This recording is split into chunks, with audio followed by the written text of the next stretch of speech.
Welcome to the Elaborate Topics podcast, where we focus on lab-specific strategies for medical laboratory professionals. We're proud to be the healthcare detectives that work behind the scenes to get the results needed to influence medical decisions. Let's grow together and jump right into the lab. Welcome to another episode of Elaborate Topics. I am your host and leadership mentor for this episode, Tywauna Wilson. If this is your first time tuning in to Elaborate Topics, thank you so much for tuning in. Please make sure you share this out with your colleagues, with your fellow medical laboratory professionals, with your healthcare colleagues who could benefit from these practical tips.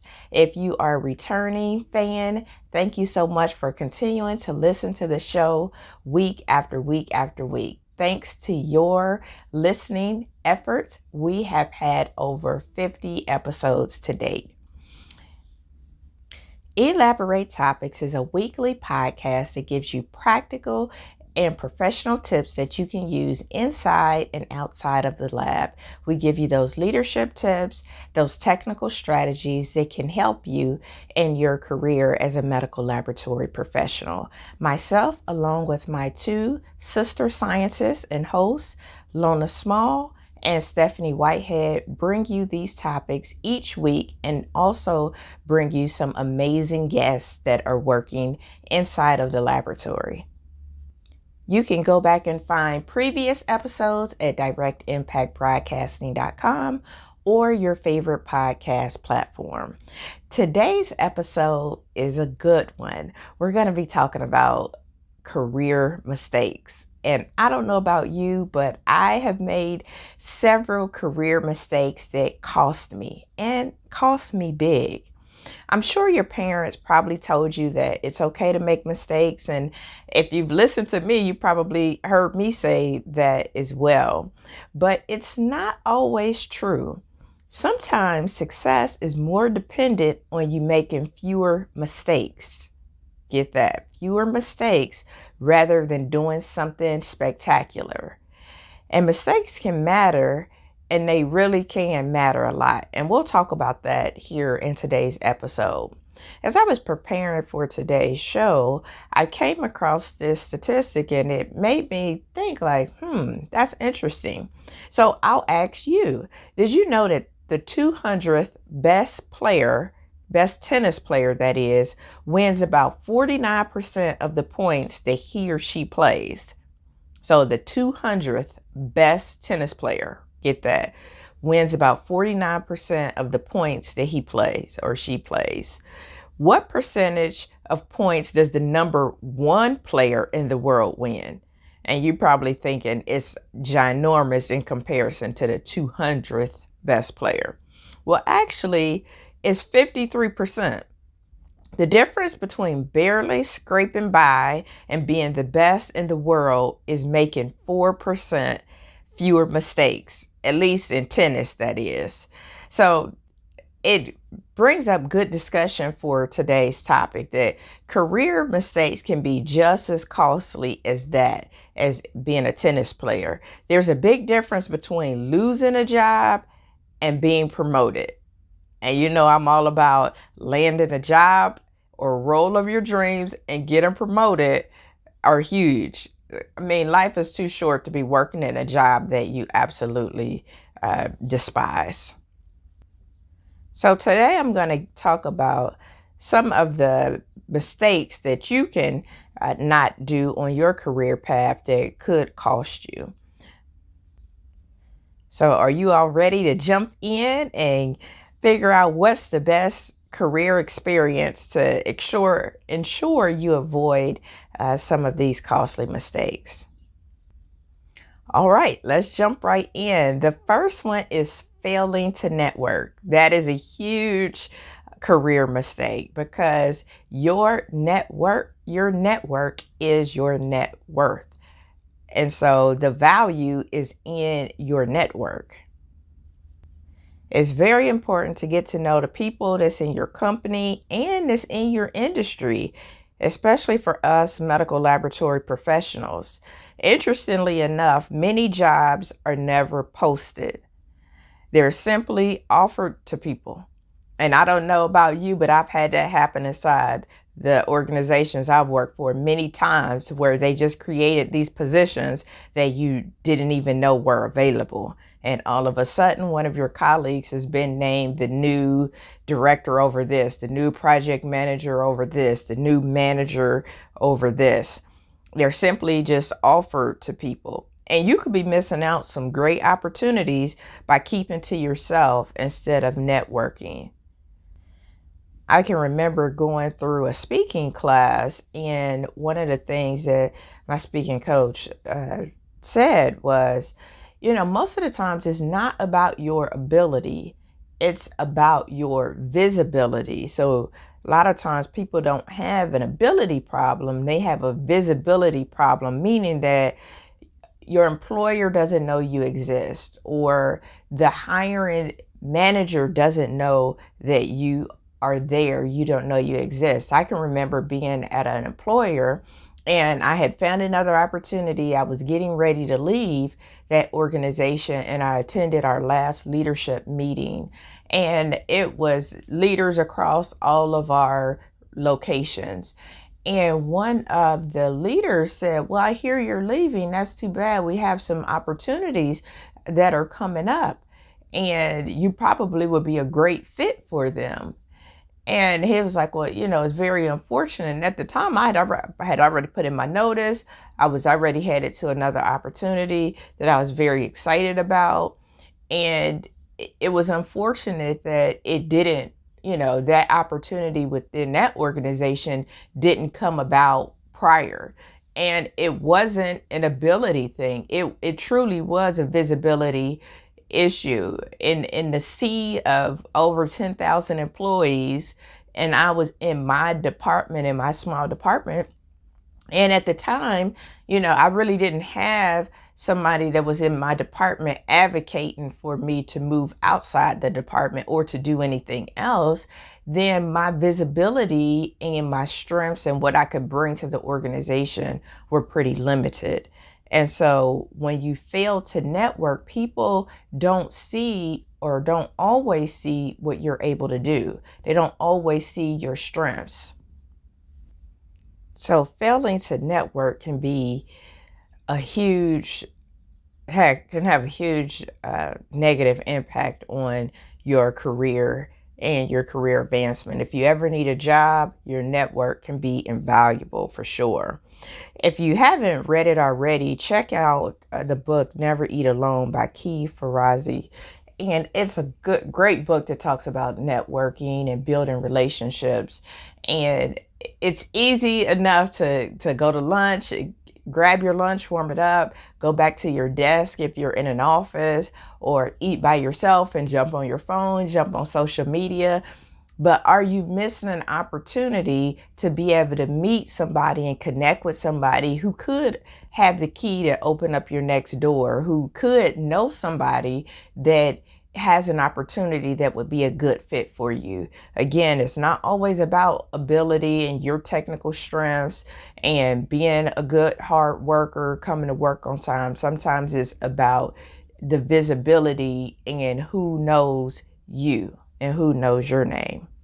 So that would be the first career mistake to avoid, is failing to network. The second career mistake would be failing to dress the part or having a poor wardrobe for the position you're trying to get to. You want to dress for the position or the position one level above yours. Dressing like your boss, if your boss is a professional, that is generally a good idea of what is acceptable in your particular culture, organizational culture, or what is seen as a standard. If you're underdressed, I know people like to be casual, which is awesome, and depending on your work environment, that could be acceptable. But most times in the hospital settings, it typically is not. People will assume that you're not serious. And so, how you present yourself, your wardrobe can make a huge difference on if you are positioned for advancement, if you are positioned for career success. I've seen it many times where people come to work and they're very casual and it doesn't look like they're serious about wanting to move into, leadership roles or roles in which you need to have a more professional attire. Maybe you're interacting with our external customers and stakeholders. And if you are not looking that part, it doesn't look like you're ready to move into an opportunity if it presents itself. I can remember going into an interview, and at the time, I was still a bench technologist, but I was going into another bench technologist interview role. And I showed up and I would always wear a suit. I had a faithful black pantsuit that I would wear, black pants, black jacket. And that was like my interview suit. But I wore that interview suit to the interview for a technologist position, a first shift generalist position. And when I went in there, and I can remember after I got the job, people were like, well, we thought you were applying for the supervisor role. We thought you was wanting to be the manager, how you came in here dressed. Because at the time, and I didn't know it, they were looking for a supervisor. And it let me know that people do watch you and they do look at how you present yourself. So I had already positioned myself for a position even greater than what I was going for at the time. And while that might seem like something pretty trivial, it is important the way that you present yourself, the wardrobe that you wear, how you carry yourself. Because what happens if you are so casual in the way that you carry yourself when you're looking to move into leadership or supervisory opportunity, when it comes up, then people might not look at you as the serious candidate because you have been so relaxed. So make sure that you are dressing for not just the part you want today, but the part that you see yourself aiming for in the future. And that was just something that I learned along the way many, many years ago. And so I've always, when it came to interviews, regardless if it was this at the same level, from a tech to tech position, from a tech to supervisor or tech to manager or director or whatever the case may be, I've always dressed as if I was going to be the CEO of the organization. And that way that people are taking me seriously, and it's increasing my visibility just based off of the way I have presented myself for the opportunity. Career mistake number 3. I see this one a lot. Well, more often than I would like. But career mistake number 3 is staying at a job that you dislike. If you dislike a job, it's time to go. It really is. So if you dislike your job, have enough respect for yourself to look for another job. Don't stay somewhere and suffer and have your colleagues suffer as well. Because if you strongly dislike something that much, you are probably bringing a negative attitude in the work environment. You could have turned the work environment toxic, and you're not a pleasure to be around, and you're not letting your best light shine. And quite frankly, it's hard to do something you don't like well. It's also hard to hide the fact that you don't like your job. So do yourself a favor and find a company and position that you enjoy. Life is too short to feel like you are indebted to one particular company, one particular role, and you really don't like it. Know when it's time to go. So have that enough respect for yourself to know that I've stayed too long. I'm no longer productive. I've developed a bad attitude. I'm not working or doing my best here. And that could be due to a variety of reasons. It could be the environment is already toxic. It could be that you have poor leadership, because people leave bad managers before they leave a bad company. They'll leave the bad manager first. It could be you've outgrown that position and you're no longer challenged. And so now it's just like, I'm just here surviving and not thriving. And so do yourself a favor. You don't have to stay until you retire from a position. Those are not the days anymore. It's okay to find something else. And it's probably in your best interest to find something else versus staying in a job that you dislike. I've been at organizations and people have stayed there for whatever reason. I don't know if they weren't confident in their abilities to secure another job, or they had been there for a long time, but they just stayed and stayed and stayed, and they really became toxic in the department. Other people didn't want to work with them. They were not viewed as team players. And ultimately, some of the good workers left because that person hung around, that person was toxic, that person complained a lot, and the manager was not really doing anything about it. And so it gave the perception that their behavior, their attitude was okay. And so, unfortunately, good people left. So my advice to you is, if you find that you are that person that is toxic in your environment, then remove yourself. There are plenty of opportunities out here, and it's not fair to your colleagues, and ultimately it's not fair to yourself to stay in a position that you can't thrive in. There's other positions out here that you could probably be a rock star in.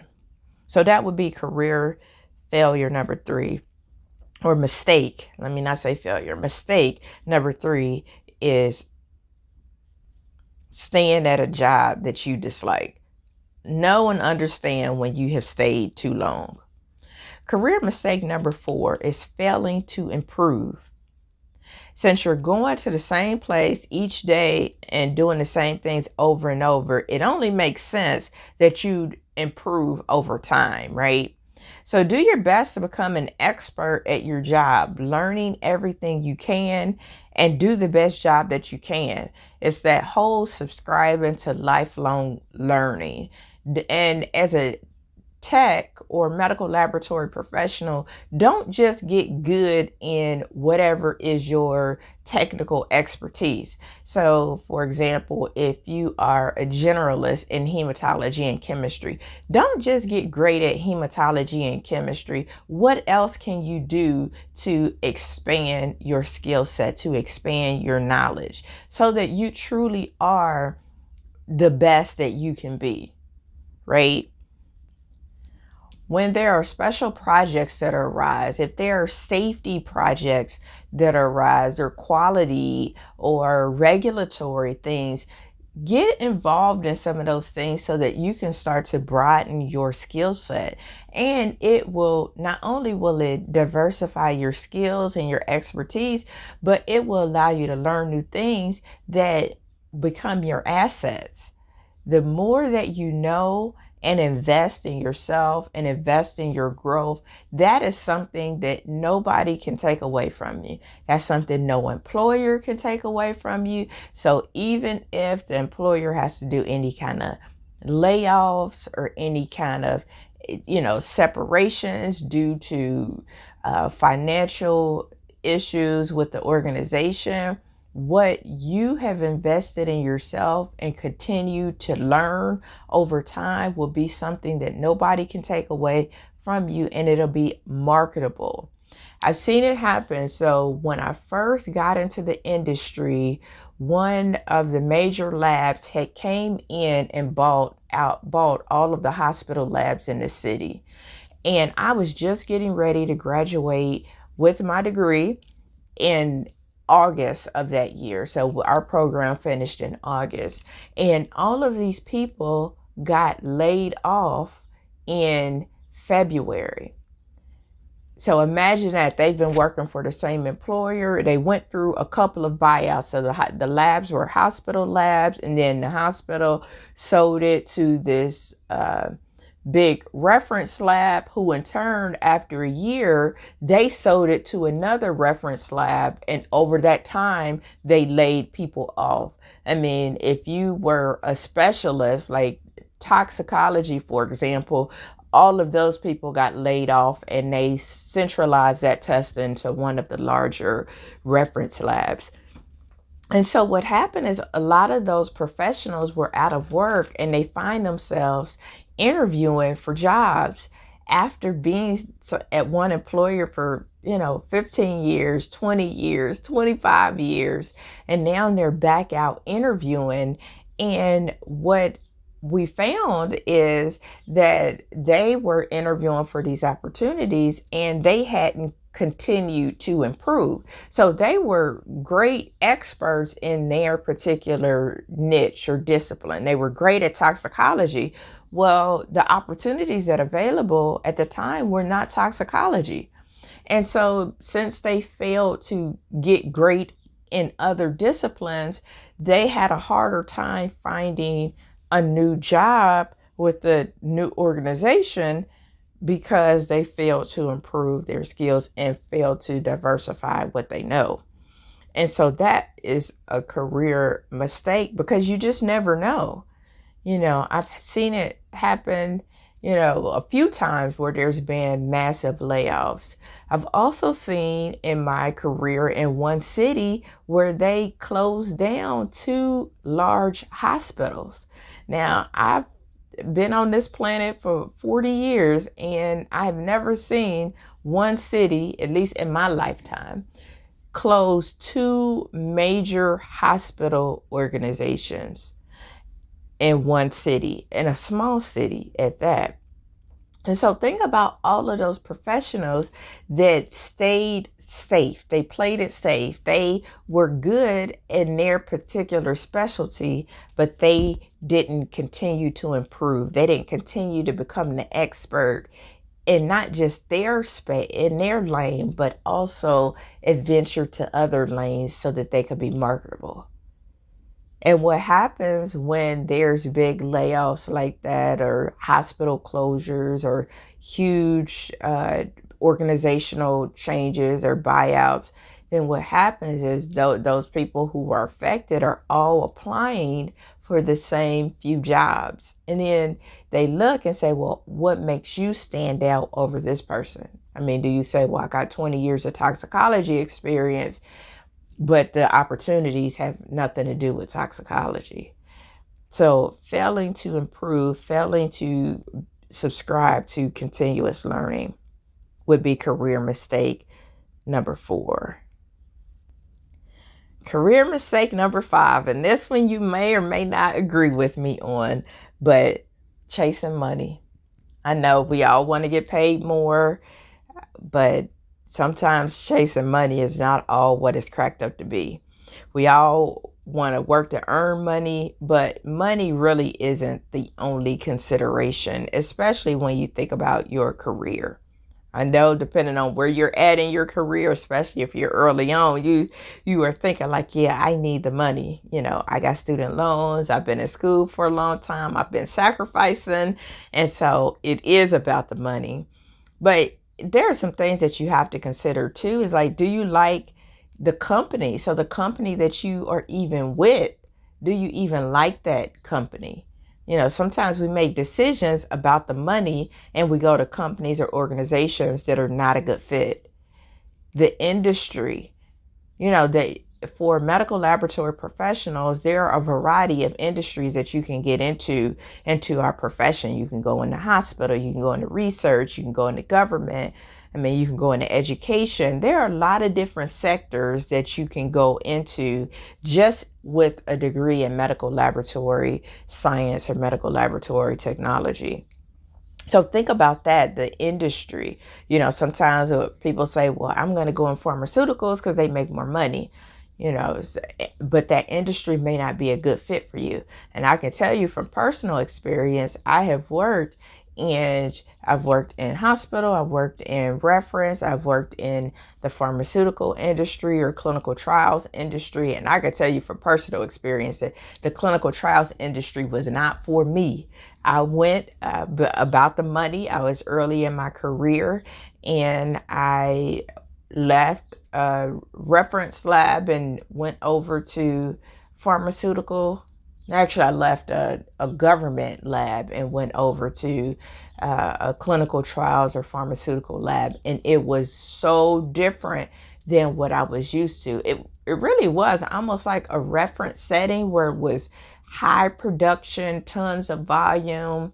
But I felt so disconnected to the patient, even though our studies were all had patients. It just felt more factory to me. And even though I was making a few more dollars, the environment, and maybe it was because of that organization as well, but it was not a good career decision. And needless to say, I didn't stay that long.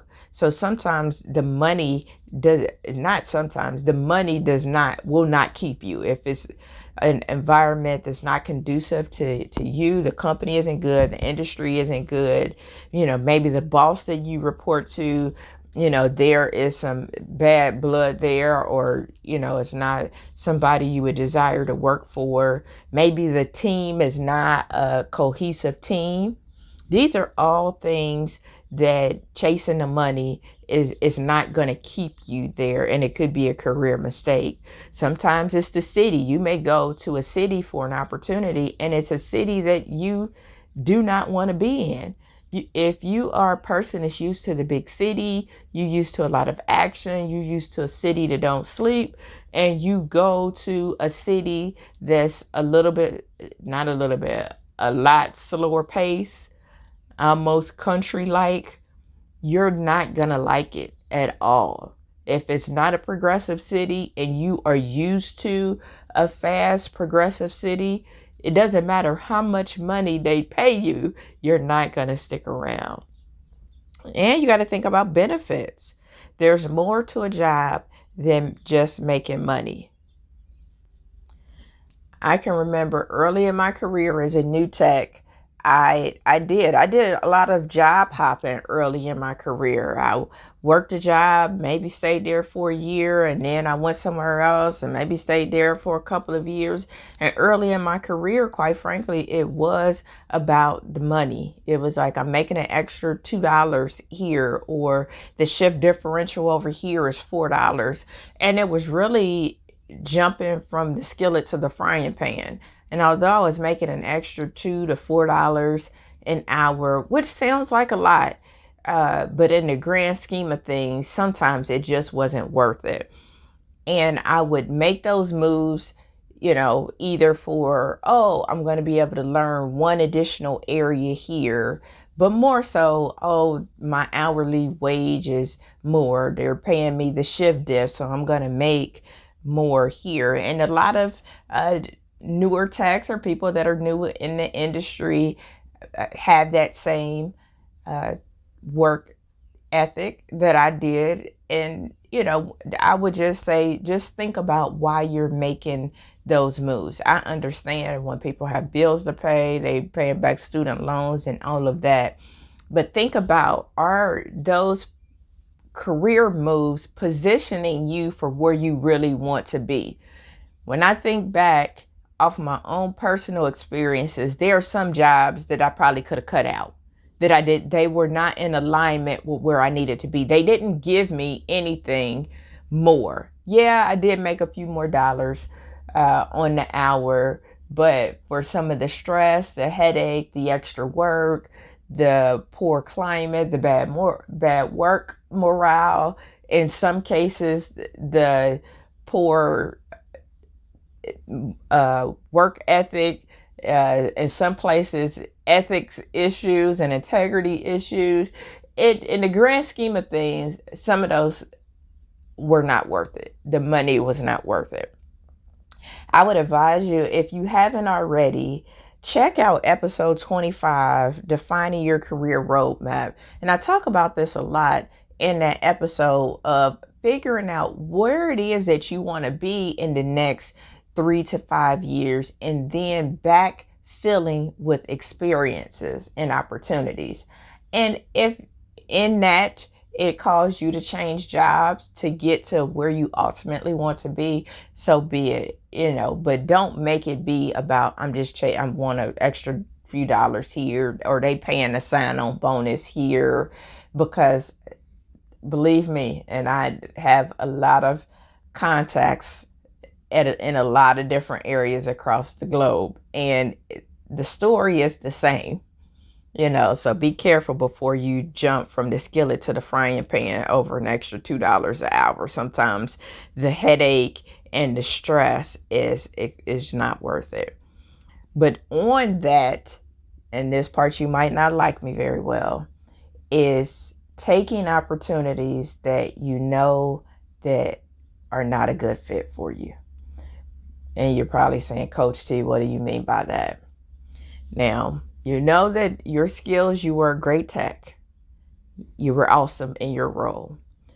A supervisor role come available, and you've been at the organization, maybe the longest, or because you were a great tech, they want to move you into this supervisory role. And this goes back to chasing the money. And you say, oh, that position makes more money, I'm going to take it. But you know that that's not a position that's a good fit for your skills, for your strengths. Don't do it. Do not get into a position that you are not passionate about, because you will not perform well. And that goes back to staying in a role that you dislike. And I mention that because so many times people think they chase the money, and they think, well, if I get a larger title, I get more money, and that's ultimately, the way to go. And it's not the way to go if the position is not a good fit for you and your strengths. You want to be in a position that allows you to shine. So I say all of that to say, because I've seen this happen many times as well, that people get promoted into supervisor, manager roles, and they go from being shining star to on a performance improvement plan, just because it wasn't a good fit. And you got to know your strengths to know that, the supervisor role is not the next best fit. You can get an increase in salary without being a supervisor.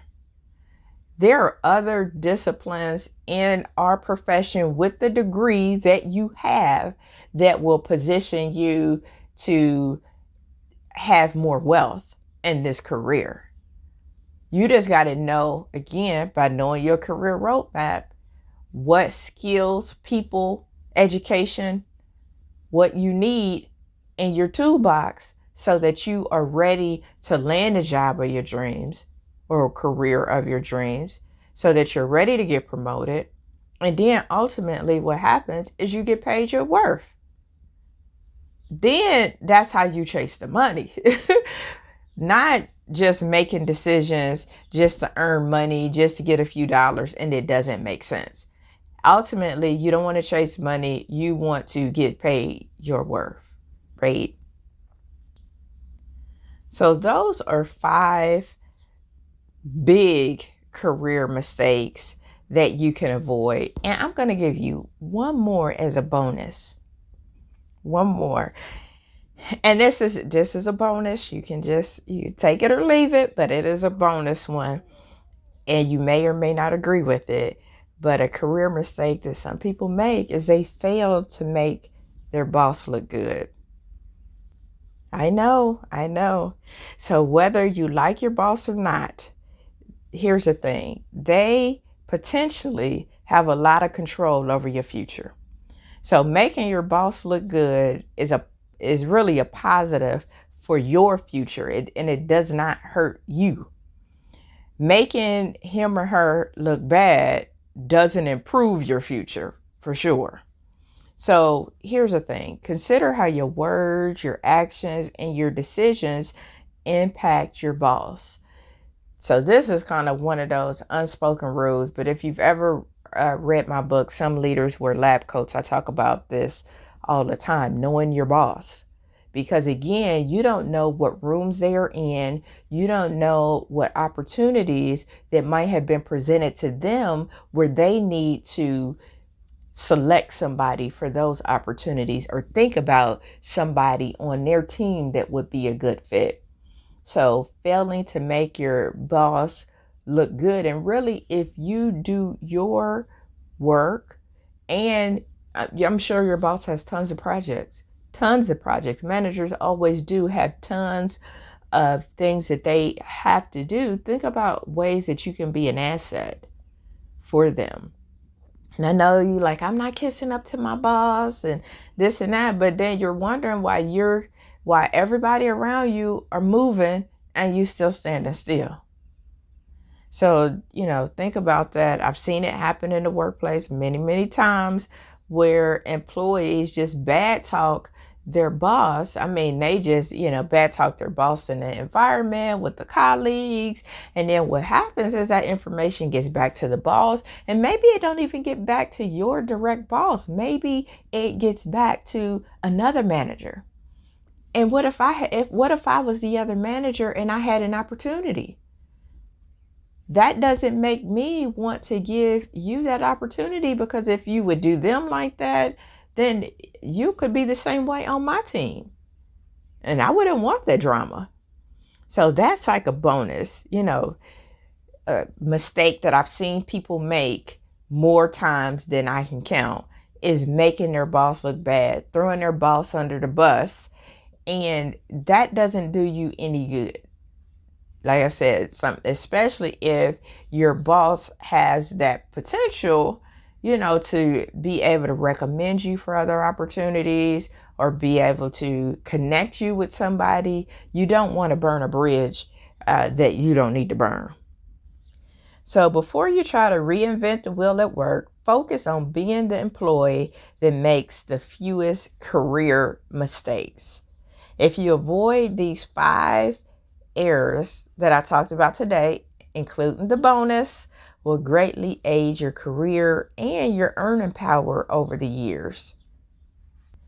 In many instances, avoiding mistakes can be more powerful than doing something incredible.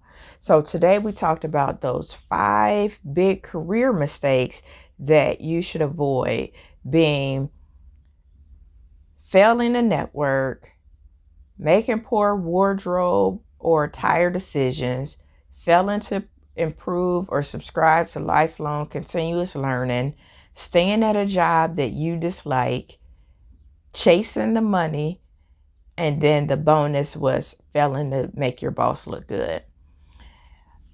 If you found something out of this podcast today, if you got value out of these practical tips that you can start implementing right away, please leave a comment. Let me know that you listen. Let me know if you agree, disagree, if you have some other big career mistakes that the listening audience would benefit from.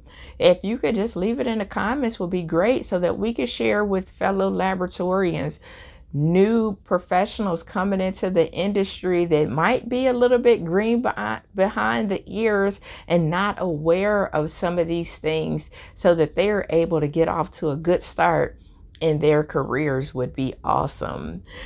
A quick call to action for you. If you have not already, please subscribe to this podcast, Elaborate Topics. You can find all of the episodes along with other leadership and professional growth podcasts at directimpactbroadcasting.com. Please make sure you connect with the co-hosts, myself, Lona Simone, and Stephanie Whitehead over on LinkedIn. And you can also join our LinkedIn community. Elaborate Topics is the group if you are not already connected. If you could share this podcast out, share it with a friend, share it with a colleague. And until next week, where we have another amazing show with another amazing leader, have an awesome week. Thank you for tuning in to another episode of Elaborate Topics. where your hosts discussed relevant strategies for laboratory professionals. Please subscribe to this podcast on your favorite podcast platform and listen to us on directimpactbroadcasting.com. Stay tuned for another episode with information you can use to excel in your laboratory career.